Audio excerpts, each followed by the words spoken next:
So I'm going to turn it over to Joan, who has done some research and put together some things on this along with the excerpts. So also prepare your questions and comments of how we can bring this material, very wonderful family story and business story and global story into the classroom. Yeah, I mean, that was such an incredible talk. Apart from reading the book. I'm going to ask you to go to the podium because then they can see you when I put, yeah, just around that. Okay. We'll see.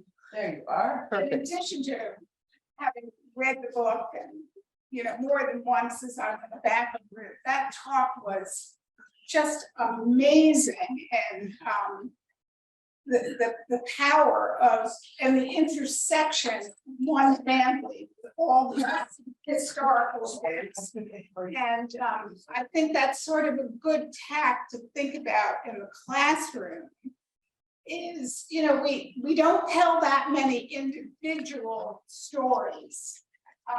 These courses seem like, well, we're going to teach about globalization or commodities, but to tie it to a particular story of a family, I think is very, very important way to engage students and also to tell history that's affected by individual people, and then in the effects of historical events on people. That interaction with a family at the center is the way we don't often teach. I'm just showing this. You can see how happy I was. I was at Topkapi Palace and they were filming. I have such an affinity somehow for the Ottoman Empire.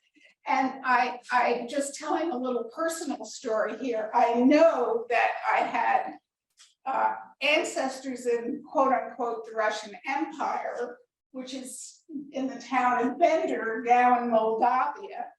And what pleases me about it, although I won't find anything much about this family, I know that they must have passed this building, which was built by or renovated by Sinan, the great Ottoman architect. And it just ties me, even that little bit of information. This family was in this place with this impressive building and so forth. So any personal stories that people have, I think are important to share, even if we don't know very much, or we do. So I thought maybe we'd just start with topics that you see in this family story that are you might teach anyway or might teach in a different new way. And then I'm also going to add a little bit of information coming from the Jewish side, the heritage, the Jewish. I mean, I didn't say my family is, my ancestry is Jewish. So just topics that come to mind from this family story. And anyone want to start? I thought their identity as Arab Jews was very interesting, and how they identified as Arab, and that was the most important element for them doing business. Yeah. And anybody want to expand on that? Well, and then how that identity changed according to kind of the political and business wins. Right. That's really fascinating. Yeah. Yes. And the professor's response to this question, to this question, that how about the fourth generation, around the fourth generation of the family, they started calling themselves British, European, and that actually reminded me of Arab Americans, how our grandchildren, like the fourth generation of Arab Americans now call themselves Americans with Arab descent, but then they are mainly Americans. And then that actually affects marriages. And so how is an Arab American is married to an Indian American and someone from Persia, someone from other Eastern regions that they are not identified anymore as Arabs or as Indians or as Pakistanis. They're more identified as Americans. Yeah. So that reminds me of this. Yes, yeah, and I think, in today's classrooms, it, I think, touches students in a personal way, that discussion and the process by which that happens. I think, my sense from reading the book was this incredible drive to be accepted, not just as English, but English aristocracy was driven by being, first of all, quote unquote, Oriental Jews. And, then having come from Baghdad, that there was even more of a struggle or an urge to become as mainstream, upper class mainstream. Is that, do you think that's the case? That Yeah, I mean, I think going back to the point, the difference is the fourth generation, did no one acknowledge that their origins are Baghdad. That's the difference. And I was mentioning before, Siegfried Sassoon, the famous poet of World War I, typifies that. I mean, he writes in his own memoirs that he found out when his father died. So it's really interesting. The father married out of religion, and the mother boycotted his mother. And when he was dying from tuberculosis at a very young age, the father, the mother came for the first time. And he described in his memoirs how he heard them talking a weird language, which was Arabic, of course, but he had never heard the language. How would the mother talk to her son except in their mother tongue, in Arabic? And the other thing, at the funeral, his mother did not allow him to attend because he was only 11 or 12 years old. His older brother came back and told him, I think they kidnapped our dead father. And he says, what are you talking about? And he says, I saw these weird men chanting a weird language, dressed weirdly, taking the body of our father. Well, because he had no clue that they were Jews, that they were, before burying him in Hebrew, praying. He had, I mean, and this is really symptomatic of what happened. I mean, the other thing is that Crest, by the fourth generation, some said maybe we should take the Hebrew letters out because this way they don't know we are Orientals originally. Because then they started saying, actually, maybe we say we came from Spain back to the Inquisition, which has no connection. But Spain is European, sounds better than Baghdad. actually, I'm going to add in, Susan, do you want to? I think there are 2 slides. Let's see. Move the slide. Yeah, keep moving through the slides. So I want to discuss a little bit more. One of the topics, maybe a little bit the elephant in the room here, is what do we teach about Judaism, or of course anti-Semitism? And I was talking to Susan about this. So often in global, whatever, world history, Jews come up as the Hebrews, the ancient Hebrews, and the foundations that are going to, of course, lead to Christianity down the line. And then Judaism disappears after that until the Holocaust. So am I right about that? You might mention it in the. I mean, I was gonna send you more Spain. What about, Spain under the Moors? There was a thriving Jewish community. They were paper makers. Right. You know, the Christians wouldn't buy the paper from them because it was made by the Jews. So I mean. Well, and I trade. think we talk about, at least when my curriculum used to have more about the Black Death, and it was kind of just. We rush everything nowadays, but we used to talk about the discrimination in the Black Death and how that people were blamed. These are all the interests, treating people as the object of a sentence, rather than the subject of a sentence. I was thinking, how many of you have ever read or heard of Benjamin of Tudela?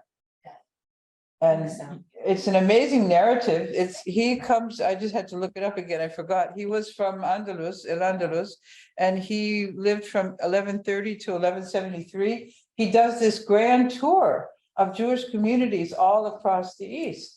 And he describes, the processions, and he describes their, the roles of the leaders of the community and the synagogues they had and all of these things. I mean, that is something where you hear someone's voice, and rather than just these episodes that are sometimes, to be honest, in the textbooks, a bit politically motivated. But they don't come to life in the way that they should. But that's a really, really excellent narrative to bring in. It does have some connection with Spain, but it really covers the whole wider situation of the East. Mark Kurlansky did a book about the history of paper, where he does talk about the Jews in Toledo and how they are producing the paper and how the paper moves, or the printing moves, when the Jews are kicked out into the Ottoman Empire. That's true. Vanessa. Want me to move Yeah, that? I think it is important. I mean, it is 2,000 years of history of Baghdadi Jews. One more.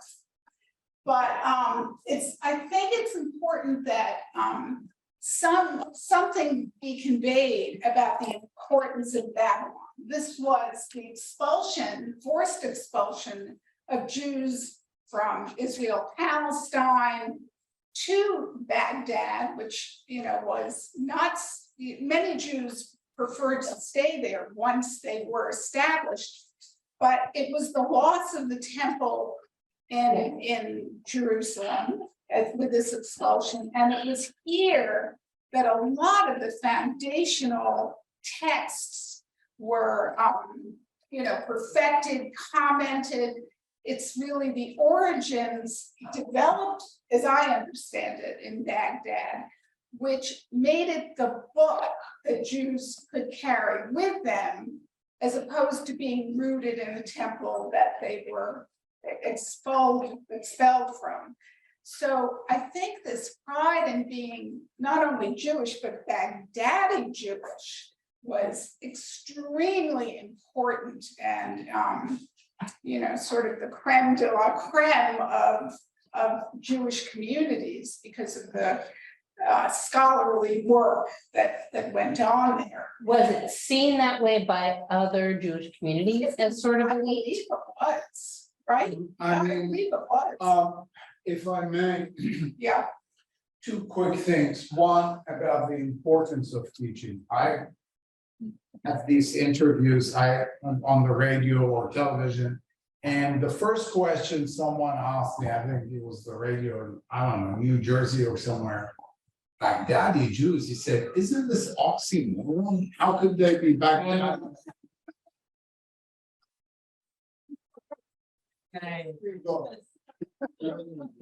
How much time do we have? Yeah, 3 minutes. But it just tells exactly your point, The other thing which is important, and going back, I don't know whether you saw in the New York Times and others, there was about a huge article about the Sassoon Codex. So let me just explain to you quickly.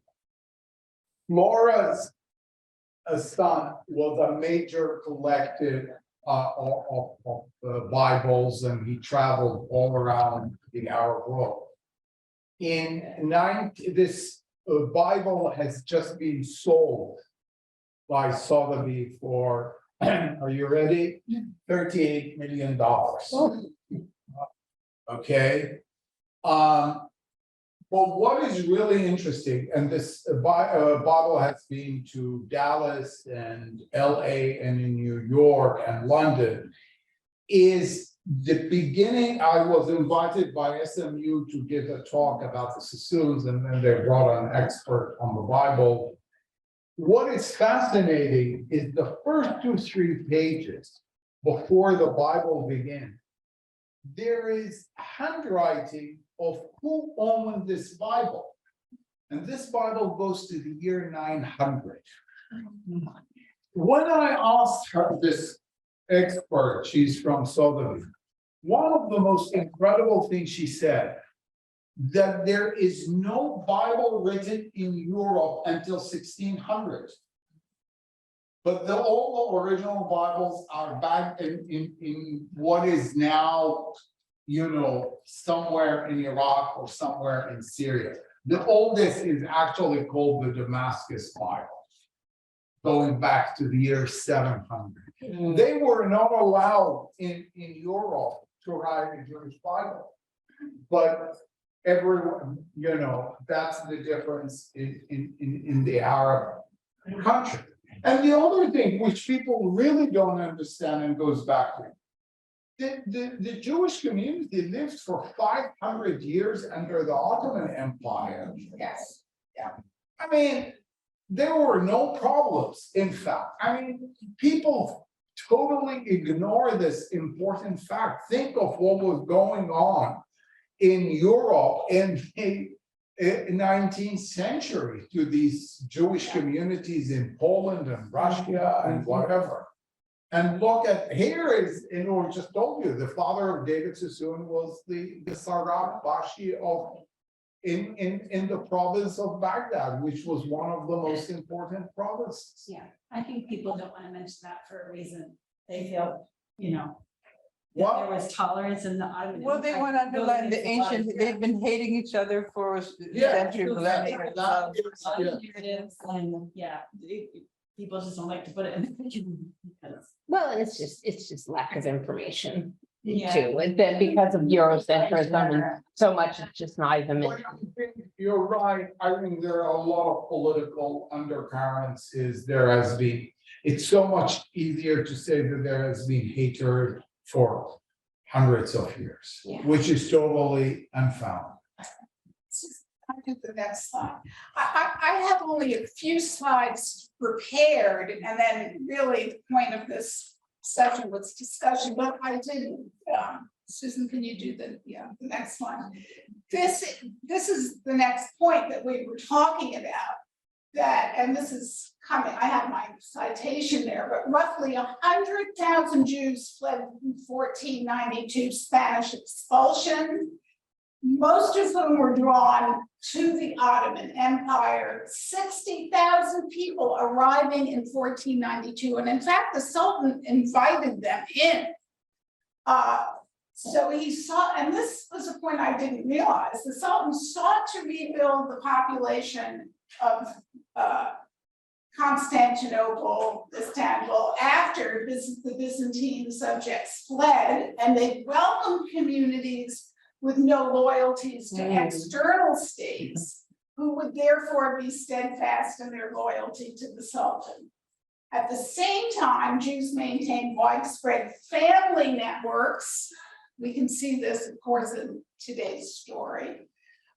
Throughout Europe, with valuable implications for commerce. And then the next slide, Susan, shows this incredible dispersion, diaspora. No, it doesn't. Where's the next slide that I'm going to show? It should be the next one, Susan. The map. 40, slide 40. They're not showing the number. Oh, okay, This I'll is go back. 44. Yeah, this is a pretty fascinating map to look at. Because it's really showing here Portugal up to the Netherlands, Spain to the Maghreb, Ottoman, all of this is Ottoman Empire, Spain directly there. Oh, I mean, it's a fascinating network. Really, this is coming from the expulsion of Spain mainly and Portugal. Yeah. Quick comment on the expulsion of Jews and Arabs from Spain. There is a great book. It's a novel and it's called Granada. And it's translated to 20 languages. And it's a bestseller by Radwa Ashur, an Egyptian novelist. And it tells a history through personal narratives. It tells the history of this particular period about Arabs and Jews in Spain. Through a novel. So touching. Thank you. Yeah, Yeah, I'd just like to make a comment. About 6 years ago, I went to the Glen Echo Folk Festival. I don't know if anyone's ever been there. But there was an elderly woman who was a Sephardic Jew. And she played the guitar, and she played a song in the Ladino dialect of Spanish. And she explained that her family had been expelled from Spain, and they were in the Balkans, I forget which country. And then in World War II, of course, she had to escape from the Nazis, but she married an American serviceman, an army man, and came to the US and settled down. But it was just so amazing that she actually played a song, and the Ladino language had been handed down for hundreds of years. And I speak Spanish, and I could actually understand the song. interesting. I thought it was amazing. That's the equivalent of Yiddish, which we hear so much about, but there was this whole other tradition of Spanish and. Ladino, I think. Latino, yeah. And then the other issue here is sort of the tropes of anti-Semitism. The next slide, Susan. And I think it's the next one, yes. That we can't just focus on these families that became so extraordinary and extraordinarily rich, but the common people, were ordinary strugglers in life like everybody else. And I think it's important to counterbalance that, or it ends up with a sort of Broad community. all Jews are rich, all Jews are, so I think that's another important. Well, in American history, so many people, went out in the West as peddlers and with these wagons with whatever wares. Ancestors started as peddlers in Oklahoma, well, places. So, family history again. So other topics, yes, go ahead. I think globalization is an obvious way to link in, and such an important topic to keep coming back to throughout history, because we hear about globalization so much now. And my own curriculum, our last unit is just kind of called globalization, but really it's been going on for centuries. And so this would be a great way to tie into that. Yes. And to personalize it, Yes. to take this family and all these commodities. The next slide, Susan. Okay. Oh, no, well, okay, I thought there was one. I'll talk to this as the slide is up, but this is, I don't know how many of you watched Succession. Here it is, the family story of division and rivalry and so forth. So quite a juicy story, which we can get involved in as much today as they did. This is what Professor Sassoon was talking about with the division here of these were his key offspring, male offspring actually, and how Abdullah, who was charged to, that's what succession is about. Who's going to take over? and then the division, of course, that okay, so We have someone online saying that David Liss has written 2 marvelous historical novels, Conspiracy of Paper and the other title she forgot, portraying Jewish communities in Amsterdam in the 17th century and London, 18th century. Also, Jonathan Israel's History of European Jews in the Age of Mercantilism, 1550 to 1750 is superb. So we have those in the chat. I can share that with you. And Juliet May I also ask mentioned. a question? Oh. You mentioned anti-Semitism in relationship to the Jews. How do you define that? Are you saying that Jews are the only Semites? Semites, no.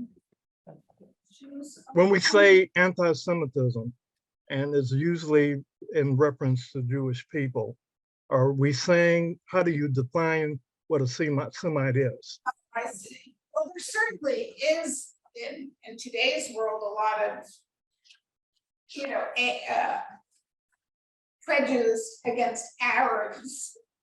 And I guess, is that Or what you Semitic mean? But people as we're well. talking here more because of the Sassoon family and their history of anti-Semitism, meaning Jewish, prejudice against Jews. Am I answering that question?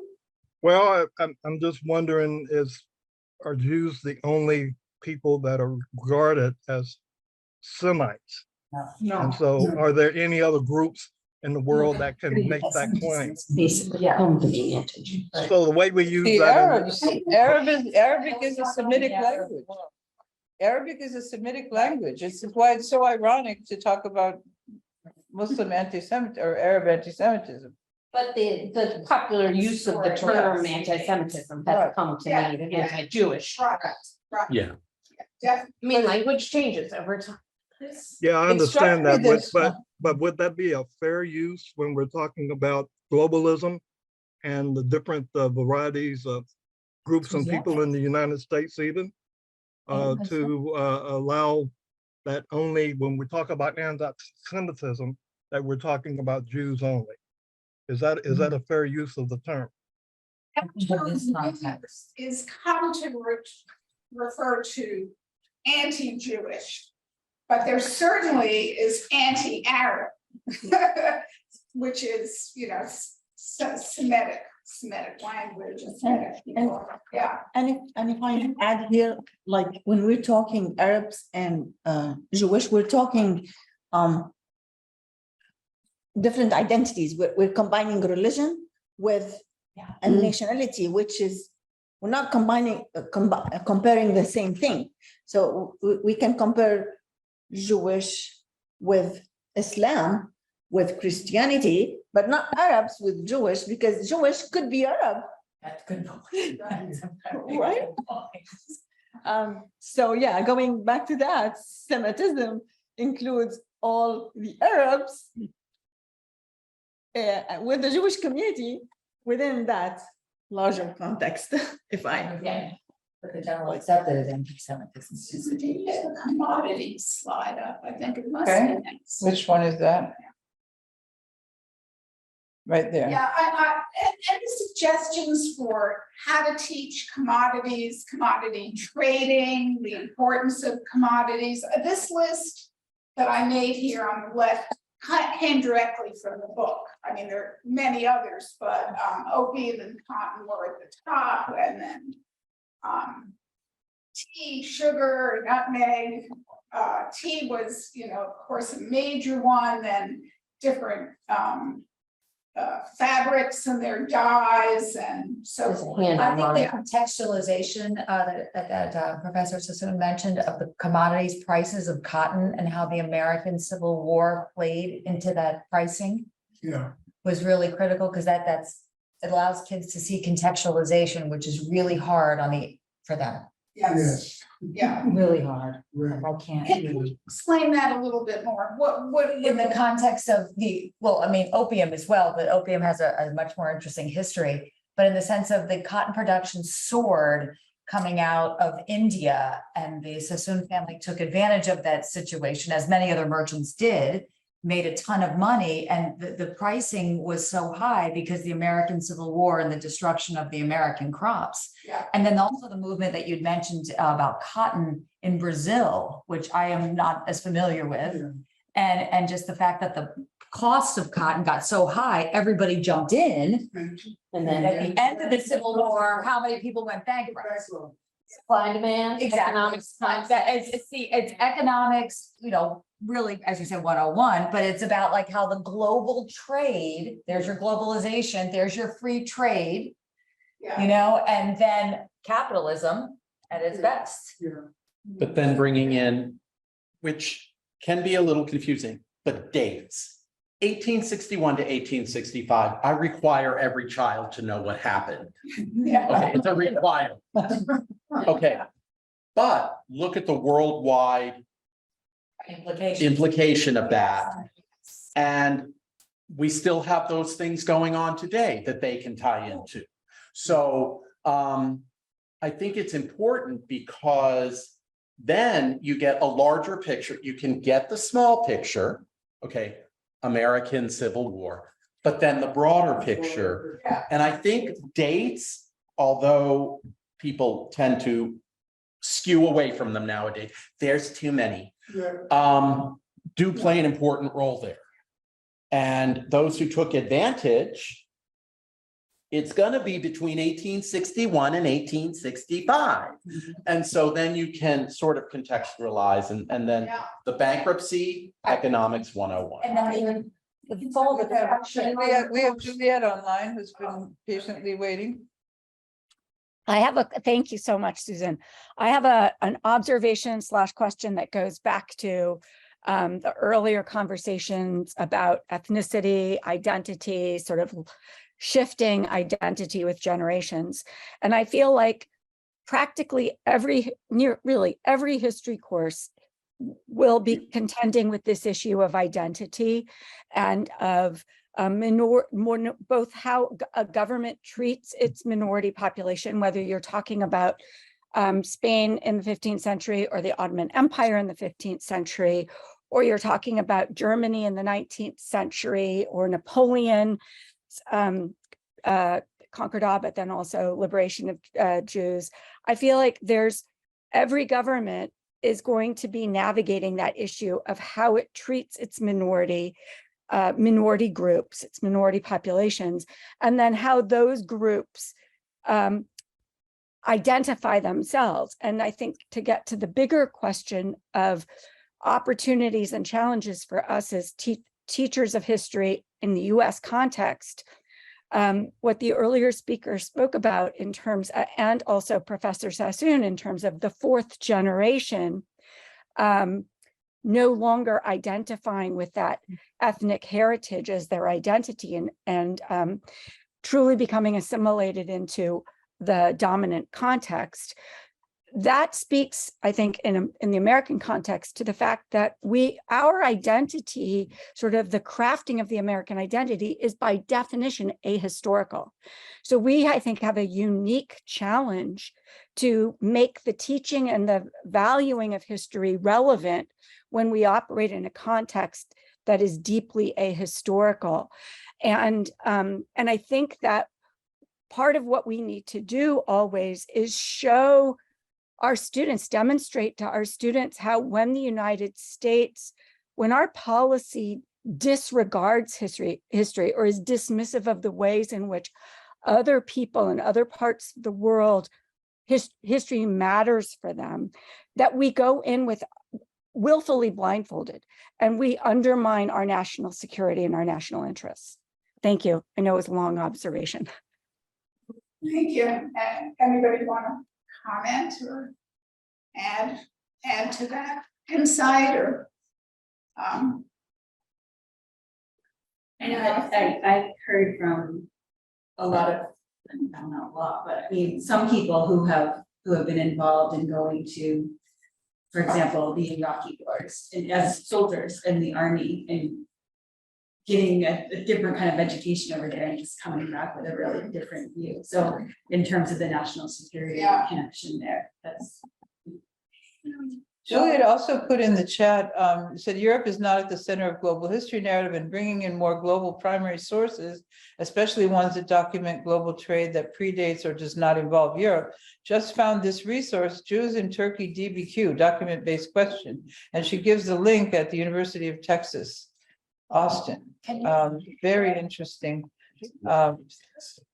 point. And then mentions also, she also mentions, this is Juliet's on fire this morning here, Ornament of the World, talking about that same connection.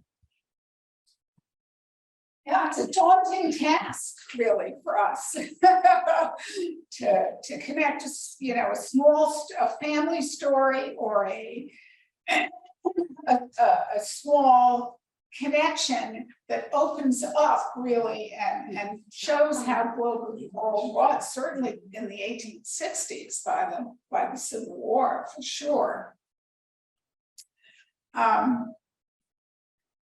Languages, anyone want to speak to languages and globalization? I like the This secret family story. I like We need to the start our study of other languages early so that people can be proficient. It's remarkable to see some Europeans and some Africans who speak all these languages, and we can hardly speak English here. I'm always amazed. I mean, I've worked with someone at the Banque de Suez, Banque de l'Indochine de Suez, so it's a French colonial bank in Indochina, and they were responsible for the financing initially of the Suez Canal. And her mother was Portuguese and her father was Swiss. So she had English because she was a lawyer for the bank. She spoke Swissy Deutsch, and then she spoke Italian, and then she spoke French, and of course she had Spanish, and of course had Well, and the more languages. Portuguese and English. I don't know how she did it. And you know, when I go to West Africa, I struggle with French because I have very few people to speak to in my neck of the woods. And I'm really serious about this idea that we introduce languages other than English earlier so that people become far more comfortable with it. How much? And not see it as some exotic requirement that you have to have 1 year in college to get your diploma or your. An American idiosyncrasy. Right. Yes.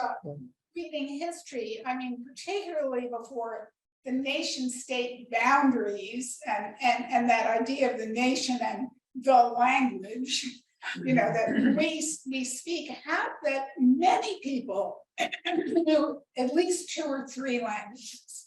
I don't think it was uncommon. The 7 or 8 is truly remarkable. 5 is probably the average. Wow. Average. 5. All these people, the members of.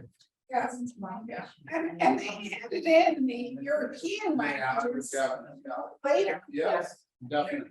French became more and more used. Yeah, I think it's hard for me to imagine this kind of trading network without a facility in different languages. So Nanette online says, as a Spanish language teacher, it baffles me that when students come to the US from other countries, the educational system tries to squash the native language as if it is not as valuable as English.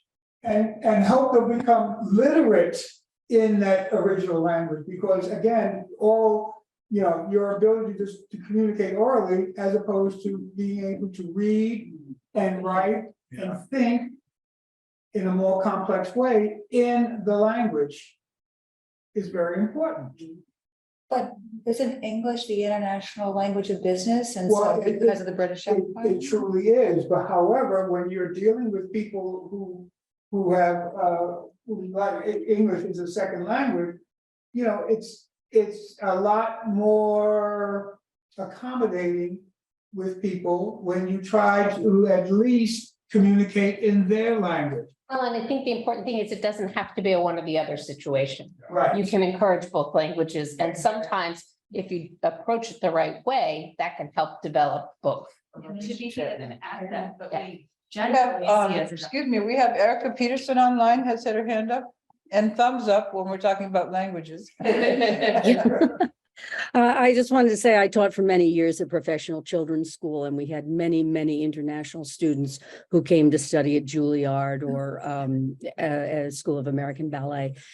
The Chinese came speaking English, maybe not terribly well, but apparently they start studying English in China very early on in the early grades.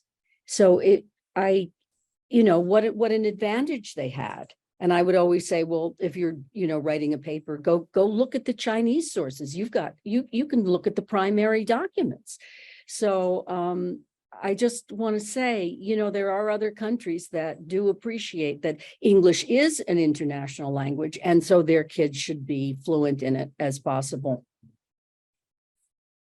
And also just the brain development advantages, if you know multiple languages, it just gives you, how your brain works better. Yeah. I think I agree, Erica, but I think that has two sides to it. My daughter, when we immigrated to the United States, my daughter was 12. She came in with strong Arabic, read and write, and she was told that she does not need to be in the Arabic class to kind of excel or expand on her English. However, after 1 year, I'm just referring to the example on the Chinese, that the education, the English educational system in Jordan, where she received her first 5 education in her first 5 grades, was very strong, that after 1 semester in the United States, she was moved out of the ESL program. However, that said, I'm seeing in my classrooms examples of Arab students who can only barely speak Arabic, not read and write. So that the issue about consumption of the native language just for the sake of speaking and excelling in English. Just to add one thing to that, I mean, actually, in the Gulf countries now, a major problem facing these governments, and they came to Georgetown a few months ago to discuss it, is the lack of Arab teachers. Their students are going all and studying English and broken Arabic with no proper learning of reading or grammar. It's all, just speaking. That's it. And it all depends. Telling them English is the way to the future. And it all depends what dialect you're learning too. My daughter took a couple of years of Arabic in college, and she had an Egyptian teacher, and couldn't understand some other people. So Yes, and then I have just 2 slides. I want to talk from a personal experience because I grew up in the Middle East, to back up on the influence of the culture on smaller minorities. I think in general, those countries, which are the Middle East, basically not the Gulf, whether it's Iraq, Syria, Lebanon, their governments allowed those minority cultures to have their identity within their schools. So many of these smaller communities, I think in Syria, whether it was the Jews, the Armenians, they had their own schools, which at least primarily educated, at least at an elementary level, if it's not a little bit higher, in both languages as primary languages, language spoken at home, and the language of the country that you are living in as an obligation. You had to master those, plus a foreign language. That's why I think children, minority children within this kind of environments at certain time, they develop that ethnicity, strong belonging to a country, to their people, and learning the culture in depth. So in America, we don't have that. I mean, they never did that as a system of education, even though now they are doing some immersion programs with Spanish because everybody speaks Spanish, but it isn't like minority schools with developing cultures. That people respect each other too. It wasn't bad if you went to the whatever school, you learned everything at the same level, you took the same exams, you weren't considered a lower ranking student, so that's how you master the language beyond just speaking it out on the street. Well, some foreign language programs discourage so-called heritage speakers Yeah. from participating, which makes no sense at all. I remember a poster in Germany about the different people that were there, and they don't consider themselves an immigration land, but they had a poster in the subway that said illiterate in 2 languages. Yeah. You know, neither learning German nor retaining their own language in terms of gathering literacy, but It's one back. okay. I just, I'm, I sort of, so in my own mind, selected topics about globalization coming out of this family story. And I just wanted to go back to Flora. We're talking about holding on to heritages while also assimilating and becoming part of another culture. Once she moved to England, or even before, she was an incredible hostess, an elegant, upper class giver of parties and so forth. But what really struck me about her, I had a hard time imagining this. An Orthodox Jew, Flora Sassoon was scrupulous about keeping to the traditions of her faith, never traveling without her own prayer quorum of 10 Jewish male adults, and a ritual slaughterer to ensure her food would always be kosher. Very serious, very serious. And, I'm sorry, she renowned, unprecedented for a woman at the time, as a Hebrew scholar.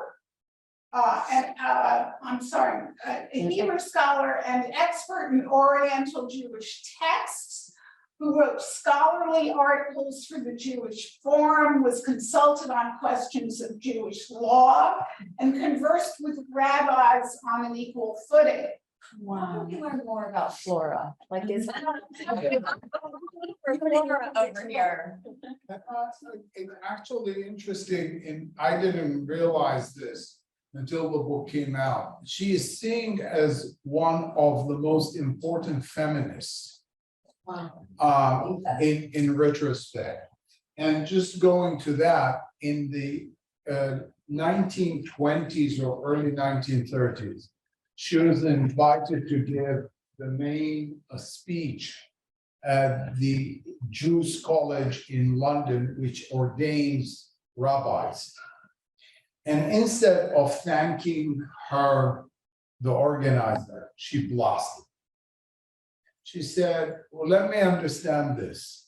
In the invitation, it says, we see you as a capable woman to give the talk. Are you telling me that for 70 years, 7 decades, you couldn't find one woman around the world who is capable of giving a speech? How can that be? And then actually her speech was very biblical, but about also her life. And she went back and said, in the biblical stories, every time the men got stuck in a problem, they turned to a woman to solve their problem. And the minute the problem is resolved, Right. And not unique to Judaism. it's not unique to any period. That's the unfortunate part of it. But is there a book you can recommend that would tell us more? Well, there is really more than 60, 70 pages on her in this book, Okay. All right. Mini bio. I think we almost have to end it. She had a nice name. Flora. Well, Farha is Farha, Yeah. but it got translated. Yeah. It's pretty either way. Yeah. Yeah. That's If I'm I. trying to connect with lunch again. Yeah. This time it's a different supplier, but. No, Farah. You do write Farah that way. Okay. With an H at the end. Right, Yeah. Pardon? So Farah is an American name, We're trying to. a girl's name. I have a daughter, my friend's daughter was Farah. Arab, say. Farah. Yeah, but they don't call her Farah. She's. I can't tell you enough how fascinating it is to read this whole book and getting to the professor's analysis of why this family lost their wealth, lost their, I mean, you know, they're not a prominent power anymore as a, and that reminded me, you mentioned this family, Jardine Matheson Holdings in your book. And just to get a sense of what would have happened to this family had they held together, had they not wanted so badly to assimilate.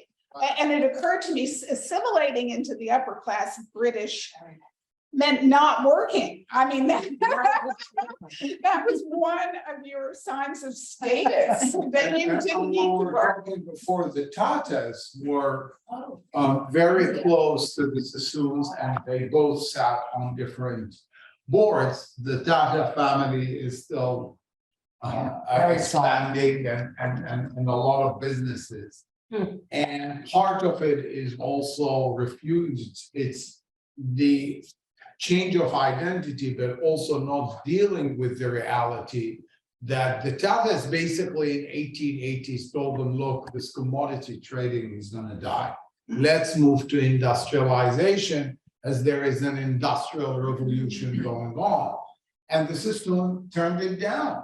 And that Tata went actually to Pittsburgh to learn about the steel industry. And there could be no more, you know, huge differences between the two families. But they had cotton mills in Bombay, did they not? Sorry, no, I just want the last slide at some point, but Sure.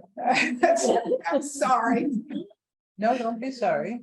This one? It's kind of hard because Is this the one she that? no, this was at the Jewish Museum, the beautiful. Oh, yeah, you were gonna collection talk of about the Judaica. exhibit. Yeah, largely collected, I think, by Flora's son, as I understand it. He was a really great collector. But this final, yes, I just as a point of comparison, so I could understand this, I dubbed this Jardine Matheson Holdings, who were a similar family. I don't, not Jewish, is that correct? No, they're Not Scottish. Their Holdings Limited is a Hong Kong-based Bermuda domiciled British multinational conglomerate, and one of the contemporaries of the Sassoons. It has a primary listing on the London Stock Exchange and secondary listings on the Singapore Exchange and Bermuda Exchange. The Jardines are one of the original Hong Kong trading houses, or that date back to Imperial China. 58% of the company's profits were earned in China in 2019. The company is controlled by the Keswick family, who are descendants of co-founder William Jardine's older sister.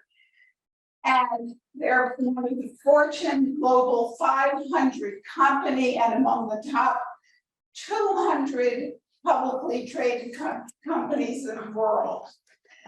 So this is what they could have become, I assume, if these other influences had not pulled them away from commerce, away from hard work, the decisions they made to keep on top of new developments and so forth. I kind of needed that to realize, because I thought, oh, well, what a family. They must still have money, they must still have prestige. But they didn't hold on to it. And at the end of Professor Sassoon's book, he sort of analyzes what happened to them in the end, and why they didn't end up like this family today. So interesting to think, I think, of tying all these global factors together to see how globalization didn't just happen, it happened by the work and the insights of people who lived then, and then on the other hand, other factors influence them, the price of cotton, the Civil War, later on, the mutiny in England and India, all of these things were also affected actual people. So bringing people into the story of all these global factors, I think, is a wonderful way to teach. I mean, that's just how we found this lecture, is just kind of, jaw-dropping. It would be wonderful if students in our classrooms had the same response in studying globalization. So, anything else, Susan, before? I just want to share one thing that is from this unit. Does everybody have their copy today? It covers a number of different kinds of travelers, and one of the sections is on political figures. And one of those political figures, to illuminate the issue of the Eastern question, the Jewish question, and the whole question of identity. It's on page 63, and then there's an excerpt on page 69. I just want to read the paragraph. Benjamin Disraeli was Prime Minister of England in 1868 and from 1874 to 1880 under Queen Victoria. Disraeli was Britain's first Jewish Prime Minister, though his father had him baptized as an Anglican Protestant against his mother's wishes. An important political accomplishment was Disraeli's decisive role in Britain's purchase of the Suez Canal from Egypt. Like many young men of his rank, his early career included travel, and he expressed his experiences in a novel, Tancred. While it is not a great literary work, it's very interesting for the reflections it contains about how some Europeans viewed their relationship to, quote, Eastern civilization, and how these ideas contributed to formulating the political goals that European politicians carried out in the region. It's noteworthy that he identified Jews and Arabs as inheritors of the same Eastern religious and cultural heritage. Tancred, a young English son of the landed aristocracy in his novel, is the main character in Disraeli's novel about pilgrimage to the Holy Land. He was the descendant of the famous crusader Tancred, and a Protestant with a missionary spirit. Tancred felt compelled to travel in order to discover his roots, his goals as a future member of the House of Lords and as a responsible member of England's governing class. His image of the region and its culture was influenced not so much by his sense of England's self-conscious power and progressiveness, but of his worry over what his country lacked in understanding. He sought to clarify the role of Near Eastern wisdom, religion, holy law, and ethics in shaping modern life. So in a rather crass way of putting it, when you folks in Europe were swinging in the trees, we were part of the great, civilizations of the founding of human civilization itself. So I just think, and the novel is pretty hard to read nowadays, but it's very interesting how he as a young man is writing this novel about the Crusades. It's just such a mix of these identities and aspirations and involvement in, something like being a governing in the governing class and aristocrat, and the own family's, disagreement about his being baptized as a Protestant, an Anglican. Don't seem to have people like this anymore. Maybe new students. Well, erasure is the theme. I mean, Yeah. last year we did a lecture series with two authors. One of them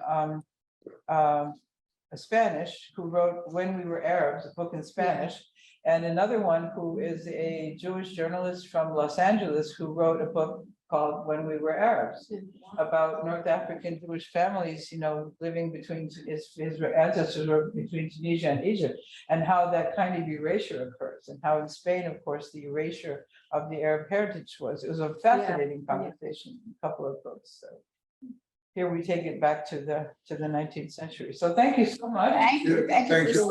Thank you. Thank you.